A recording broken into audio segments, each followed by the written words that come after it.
राधे राधे दोस्तों। तो आज था वृंदावन में हमारा तीसरा और आखिरी दिन। तो सबसे पहले हम सुबह उठ के गए गोपेश्वर महादेव। वहाँ का हम वीडियो बनाना भूल गए। कहा जाता है कि गोपेश्वर महादेव गोपी रूप में विद्यमान है। जैसा कि आप इस मूर्ति में देख सकते हैं, ये महादेव गोपी के रूप में है। लेकिन ये बगल में ही, गोपेश्वर महादेव के बगल में ही ये दूसरा मंदिर था जिसे कहते हैं बंसी भट्ट मंदिर। यहाँ पर श्री कृष्ण जी ने इस विशाल बरगद के पेड़ के नीचे बंसी बजाई थी, जिसकी मनमोहक धुन से आकर्षित होकर सारी गोपियां यहाँ पर आ गई थी। इसे महारास स्थली भी कहा जाता है। जैसा कि आप सामने चित्रों में देख सकते हैं कि श्री कृष्ण गोपियां चारों तरफ इस तरीके की चित्रकारी करी गई है। इस मंदिर में श्री कृष्ण जी और राधा जी के पद चिन्ह अभी भी विद्यमान है। इस मंदिर में श्री कृष्ण जी को बंसी भेंट की जाती है। हमें ये उस वक्त नहीं पता था, नहीं तो हम जरूर उन्हें बंसी भेंट करते। वृंदावन में ऐसे बहुत सारे मंदिर है जहाँ पर श्री कृष्ण से जुड़ी बहुत सारी अद्भुत कहानियां हैं। बंसी भट्ट मंदिर से थोड़ा ही दूर है केसी घाट, इसलिए हम सीधा वहां से निकल गए केसी घाट के लिए। और ये भी अपने आप में बहुत ही सुंदर है।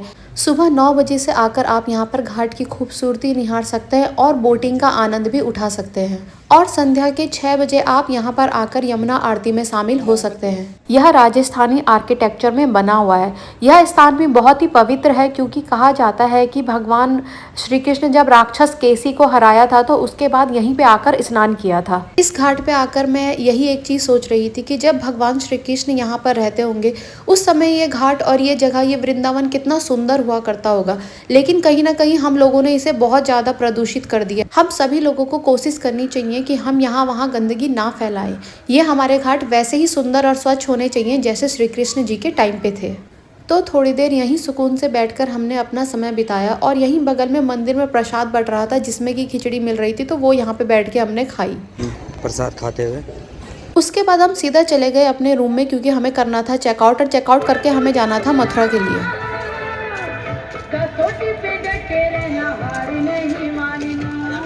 और मथुरा जाते हुए ऑटो का टायर पंक्चर हो गया, तो ये भैया वही ठीक कर रहे थे यहाँ पर।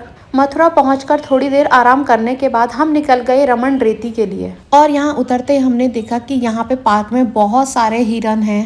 इसी पार्क में पीछे बहुत सारे बतख भी थे, तो बहुत अच्छा लग रहा था इन जानवरों को देख के। बहुत टाइम बाद इतने सारे हिरन एक साथ देखे हैं। यहाँ पे और भी बहुत सारे जानवर थे जैसे कि ऊंट। और सबसे अच्छा लगा यहाँ पे इस हाथी को देख के। हाथी इतना बड़ा जानवर होने के बावजूद भी बहुत ज़्यादा समझदार होता है। इसको जब कोई पैसे पकड़ा रहे थे तो वो अपनी उसकी सूंड से पकड़ के उसको अपने मालिक को पकड़ा दे रहा था। ये एक फीमेल हाथी थी और इसका नाम था राधा। और सबसे ज़्यादा आश्चर्य तो हमें तब हुआ कि जब आरती शुरू हुई अंदर राधा कृष्ण जी की, तो ये भी आरती में शामिल हुई।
आरती के बाद हम लोग भी रमन रेती की रेत में खेलने लग गए जिसमें श्री कृष्ण जी खेलते थे। और इसके बाद क्योंकि अंधेरा हो गया था तो हम अपने रूम में चले गए। मिलते अगले व्लॉग में। बाय।